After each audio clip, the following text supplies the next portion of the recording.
আল্লাহর জিকিরে তার জিব্বা ভিজা, আল্লাহর মহব্বত তার কলিজার মধ্যে, সুন্নাত মোতাবেক তার জীবন, আল্লাহ তখন বলে না 70 না 700 লেখো, 700, 7,000 লেখো, 70,000 লেখো, 7 লক্ষ লেখো, 70 লক্ষ লেখো, 7 কোটি লেখো, 70 কোটি লেখো, 70,000 কোটি লেখো।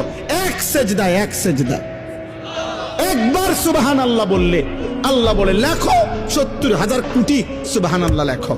কোন কোন বেলায় আল্লাহ মহব্বতের জোশে, আল্লাহ তার মায়ায় আল্লাহ বলে ফেরেশতা তুমি লিখো না, সাআকতুবু, আমি আল্লাহ নিজেই লিখবো।